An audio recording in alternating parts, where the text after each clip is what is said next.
ఎన్నికలను ప్రశాంతంగా సమర్థవంతంగా నిర్వహించేందుకు అన్ని ఏర్పాట్లను పక్కాగా నిర్వహిస్తున్నామని, ప్రశాంత ఎన్నికల నిర్వహణకు ప్రజలు సహకరించాలని శ్రీకాకుళం జిల్లా ఇచ్చాపురం నియోజకవర్గ రిటర్నింగ్ అధికారి సుదర్శన్ ద్వారా కోరారు. స్థానిక తహసీల్దార్ కార్యాలయంలో నిర్వహించిన మీడియా సమావేశంలో ఆయన మాట్లాడారు. నియోజకవర్గంలోని 4 మండలాలు, ఒక మున్సిపాలిటీ పరిధిలోని 299 పోలింగ్ స్టేషన్స్ ఉండగా సుమారు 2,67,126 మంది ఓటర్లు ఉన్నారని పేర్కొన్నారు. ఓటర్ నమోదు ప్రక్రియ నిరంతరం కొనసాగుతుందని, ఈ ఎన్నికల్లో ఓటు వేసేందుకు ఏప్రిల్ 15వ తేదీ వరకు ఓటర్ నమోదుకు అవకాశం ఉన్నట్లు తెలిపారు. ఎన్నికల కోడ్ అమలు, పరిశీలన, ఫ్లయింగ్ స్క్వాడ్స్ ఇతర బృందాలు ఇప్పటికే ఏర్పాటు చేయగా వారు విధుల్లో ఉన్నారని తెలిపారు. ఎన్నికల కోడ్ అమలు కొరకు బృందాలు 24 గంటల పాటు విధుల్లో ఉంటున్నాయని తెలిపారు. 200 పోలింగ్ స్టేషన్స్లో వెబ్కాస్టింగ్ ఏర్పాట్లు కూడా చేస్తున్నామని చెప్పారు.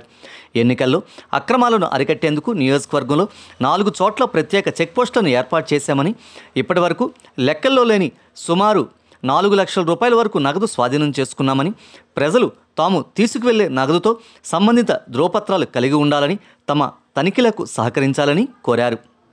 రాజకీయ పార్టీలు తమ ప్రచారాలు, సమావేశాల కొరకు ఆన్లైన్ ద్వారా కూడా దరఖాస్తు చేసుకోవచ్చునని పేర్కొన్నారు. ఇచ్చాపురం అసెంబ్లీ నియోజకవర్గ ఎన్నికలకు సంబంధించి ఫిర్యాదు చేయదలిచిన వారు ఇచ్చాపురం తహసీల్దార్ కార్యాలయంలో ఏర్పాటు చేసిన కంట్రోల్ రూమ్ను సంప్రదించవచ్చునని తెలిపారు. కంట్రోల్ రూమ్ను సంప్రదించేందుకు ఫోన్ నెంబర్ 9114115363ని సంప్రదించాలని, టోల్ ఫ్రీ నెంబర్ 1950కు ఫిర్యాదు చేయవచ్చునని తెలిపారు. తప్పుడు సమాచారం ఇచ్చినా, తప్పుడు ఫిర్యాదు చేసినా ఎన్నికల నియమావళి ప్రకారం తగు చర్యలు ఉంటాయని హెచ్చరించారు. ఇచ్చాపురంలో ప్రశాంత ఎన్నికల నిర్వహణకు ప్రజలు సహకరించాలని విజ్ఞప్తి చేశారు. నెంబర్ 1, ఇచ్చాపురం నియోజకవర్గము ఉన్నటువంటి ప్రజలకు, ప్రజాప్రతినిధులకు, అధికారులకు, ఇక్కడ ఉన్నటువంటి రాజకీయ ప్రముఖులు అందరికీ కూడా యొక్క నమస్కారాలు. అలాగే ఇక్కడ ఉన్నటువంటి వాళ్ళందరికీ కూడా పేరు పేరున మరొకసారి నమస్కారాలు తెలియజేస్తూ, ఇచ్చాపురం కాన్స్టిట్యూన్సీలోని సుమారుగా మా పరిధి 4 మండలాలతో కూడుకున్నటువంటిది. ఇచ్చాపురం తర్వాత కవిటి తర్వాత కంచిలి తర్వాత సోంపేట. ఈ 4 మండలాల పరిధి ఉన్నటువంటి మొత్తం 299 పోలింగ్ స్టేషన్లు ఉన్నాయి. ఈ పోలింగ్ స్టేషన్లలో సుమారుగా మా ఓటర్లు 2,67,000 మంది, 126 మంది, 2,67,126 మంది ఓటర్లు అనేవి ఈ వచ్చే జరగబోయే ఎలక్షన్లు కూడా పాల్గొంటారు. మాకు షెడ్యూల్ రిలీజ్ అయింది 16వ తేదీన. సెంట్రల్ గవర్నమెంట్ నుంచి షెడ్యూల్ రిలీజ్ చేశారు 16వ తేదీన. నోటిఫికేషన్ అనేది 19వ తేదీ నుంచి స్టార్ట్ అవుతుంది. 16వ తేదీన షెడ్యూల్ విడుదల కాబట్టి మా టీమ్స్ అన్ని కూడా మూలగూడ కాంట్రాక్ట్ అంతా కూడా అమల్లోకి వచ్చింది. ఈ ఎంసీసీ టీమ్స్ అన్ని కూడా మాకున్నటువంటి 4 టీంలు, ఫ్లయింగ్ స్క్వాడ్, అలాగే ఎస్ఎస్టీ టీమ్స్, అలాగే చెక్ పోస్టు అన్ని కూడా 24 గంటలు కూడా పనిచేయడానికి అందరూ కూడా రెడీగా ఉన్నారు. అలాగే ఎంసీసీ టీమ్స్ అన్ని కూడా కంప్లైంట్ అన్ని కూడా నోట్ చేసుకోవడానికి రెడీగానే ఉంది. అలాగే మండల హెడ్ క్వార్టర్ అయిన కాన్స్టిట్యూన్సీ హెడ్ క్వార్టర్ అయిన ఇచ్చాపురంలోని మేము కంట్రోల్ రూమ్ అనేది ఏర్పాటు చేయడం జరిగింది. కంట్రోల్ రూమ్ నుంచి అందరూ కూడా ఎవరైనా ఏదైనా ఫోన్ చేస్తే ఇమీడియట్గా మేము యాక్సెస్ తీసుకోవడం జరుగుతుంది. మరి ఇక్కడ నుంచి మాకు ప్రాసెస్ చూసుకుంటూ పోతే స్టార్టింగ్ నామినేషన్ స్టార్ట్ అయిన తర్వాత 10 రోజుల్లో కనీసం అంతా కూడా ప్రత్యేక 40 రోజుల్లో అది కూడా క్లియర్ అయిపోతుంది. నుంచి నామినేషన్స్ అన్ని కంప్లీట్ అయిన తర్వాత క్యారెట్ సిస్టమ్ కూడా సెకండ్ ల్యాండ్మైజేషన్ చేసుకుని ఈవీఎంస్ అన్ని కూడా పరిపూర్ణంగా చేసుకొని ఈవీఎంస్ అన్ని కూడా అక్కడ నుంచి పొలిటికల్ లీడర్లు అందరూ సహకారంతో వాళ్ళందరూ పర్యవేక్షణలోని మేము సెకండ్ ల్యాండ్మైజేషన్ చేసి అన్ని కూడా క్యాండిడేట్స్ చెక్ చేసి అన్ని కూడా మళ్ళీ రెడీ చేసుకుంటూ అన్ని కూడా మాకు కండక్ట్ చేసి అన్ని కూడా చెక్ చేసి అవన్నీ కూడా స్ట్రాంగ్ రూమ్ మళ్ళీ మన ఎలక్షన్కి రెడీగా వచ్చి భద్రపరచడం జరుగుతుంది. ఎలక్షన్ టైంకి అన్నింటి కూడా మనం రిసెప్షన్ సెంటర్ అనేది సోంపేట జూనియర్ కాలేజ్ నుండి పెట్టడం జరిగింది. ఆ డిస్ట్రిబ్యూషన్ సెంటర్ అక్కడి నుంచి అన్నింటినీ కూడా పంపిణీ చేసిన తర్వాత నెక్స్ట్ రిసెప్షన్ సెంటర్ అనేది Shivani college, engineering college Srikakulam జిల్లాలో పెట్టడం జరిగింది. అక్కడికి ఈవినింగ్ పోలింగ్ అంతా అయిపోయిన తర్వాత అందరూ కూడా అక్కడికి వస్తారు.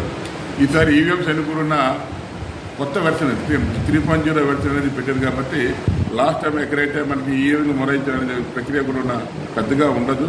ఒకవేళ ఎక్కడైతే ఎటువంటి విలేయ మొరాయం ఉంటే దానికి సరైనటువంటి సూచనలు చేస్తూ ఒక టీంను రెడీ చేశాము.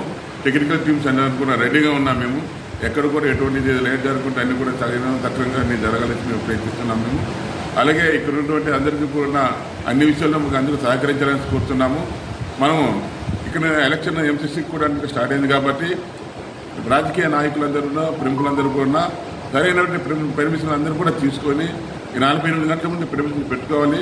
పెట్టుకునే వెంటనే మేము పెర్మిషన్స్ ఇస్తాము, లేదా ఆన్లైన్లో పెట్టుకునే చిన్న పెర్మిషన్ అని కూడా మేము ఇవ్వడం జరుగుతుంది. ఈ ప్రక్రియ కంటిన్యూస్ అవుతుంది కాబట్టి అందరూ కూడా గుర్తుంచుకోవాల్సింది కోరుతున్నాము.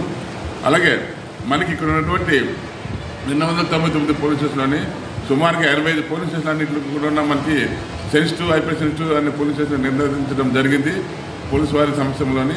దాని తర్వాత మనకు ఉన్నటువంటి 200 పోలీస్ స్టేషన్లోని మనం వెబ్కాస్టింగ్ అన్ని కూడా పెట్టడం జరుగుతుంది. అలాగే మైక్రో అబ్జర్వర్లు కూడా మనం ఈ 299 పోలీసులని ఎంత మనకి అవకాశం ఉంటే అంతవరకు కూడా మనం పెట్టడం జరుగుతుంది. సో దాని మీద ఎలక్షన్ కూడా సజావుగా మంచిగా ప్రశాంతమైన వాతావరణం జరగడానికి అందరూ వంతు మీ అందరి సహకారంతో కృషి చేస్తూ మేము చేయాలనుకుంటున్నాము. అలాగే ఈ పర్సెంటేజ్ అనేది లాస్ట్ మనం చూసుకుంటే 2019 ఎలక్షన్లోనే 70% అనేది పోలింగ్ ఏరియా అనేది మనకి జరిగింది. మీ పోలింగ్ ఏరియా అనేది చూసుకుంటే అన్ని పోలింగ్ స్టేషన్లు చెక్ చేసుకుని చూసుకుంటే లాస్ట్ ఎక్కడైతే బిలో 60 అనేది తక్కువగా ఉన్నటువంటి పోలింగ్ స్టేషన్ ఏరియా అన్నింటిలో కూడా ఉన్న స్వీప్ కార్యక్రమాన్ని పెట్టేసి స్వీప్ ద్వారా అక్కడ ఉన్నటువంటి మహిళా మండళ్ళు అలాగే గ్రూపులు సంఘాలు జరుగుతుంది. కాబట్టి ఈసారి పర్సెంటేజ్ పెరగడానికి అవకాశం ఉందని తెలియజేస్తున్నాము. అలాగే మనకు ఉన్నటువంటి సమస్యలను బట్టి మనకి 2 సిఐలు మనకున్నారు, 6 పోలీస్ స్టేషన్లు ఉన్నాయి.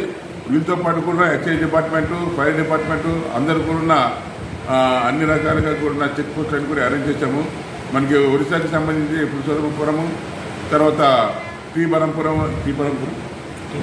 శ్రీబరంపురం అనేది పెట్టడం జరిగింది. అలాగే లోకల్ మన చెక్ పోస్ట్ కూడా మనం పెట్టడం జరిగింది. అది కొర్లామ ఒకటి చెక్ పోస్ట్ పెట్టడం జరిగింది. ఇచ్చాపూర్లోని ఇక్కడ జంక్షన్ దీనిలోని, అలాగే కంచిలజేట అది ఒక చెక్ పోస్ట్ అని పెట్టడం జరిగింది. రాంపురం చెక్ పోస్ట్ అనేది. ఇవి కాక అన్ని దగ్గర కూడా మేము వెరిఫై చేస్తున్నాము. 24 గంటలు కూడా ఎంసీసీ టీమ్స్ తిరుగుతున్నాయి. ఫ్లయింగ్ స్క్వాడ్లు కూడా 24 గంటలు కూడా తిరుగుతున్నాయి. అందరూ కూడా ఎక్కడ కూడా ఎటువంటి ఏదైనా జరిగింది అంటే ఇమీడియట్గా రియాక్ట్ అయినా అందుకు కూడా వెళ్తున్నారు అందరూ కూడా.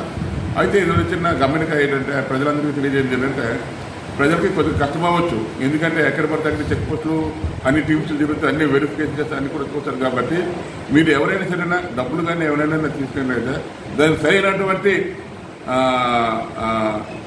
పేపర్లు కానీ ఏమైనా కానీ లేకుండా కానీ వెళ్తే మొత్తం అది ఇబ్బందిలో పడతారు. కాబట్టి దానికి మీరు తీసుకునే డబ్బులకి సరైన పేపర్ తీసుకుని వెళ్ళి మీరు వారికి లెక్క చూపినట్టుగా అందరికీ కూడా విడిచిపెట్టడం జరుగుతుంది. దానివల్ల ఇబ్బంది ఎవరు పడకూడదు అనేది భావంతో మీకు అందరికీ మరొకసారి తెలియజేస్తున్నాము. మరి ఇప్పటి వరకు కూడా అన్ని విషయాల్లో కూడా అందరూ కూడా సహకరించారు. ఇక్కడ కూడా ఎలక్షన్ కంప్లీట్ అయ్యే వరకు కూడా మాకు అందరూ కూడా సహకరిస్తారు కోరుతూ మరి మీ అందరికీ కూడా పేరు పేరున ధన్యవాదాలు తెలియదు. Thank you very much.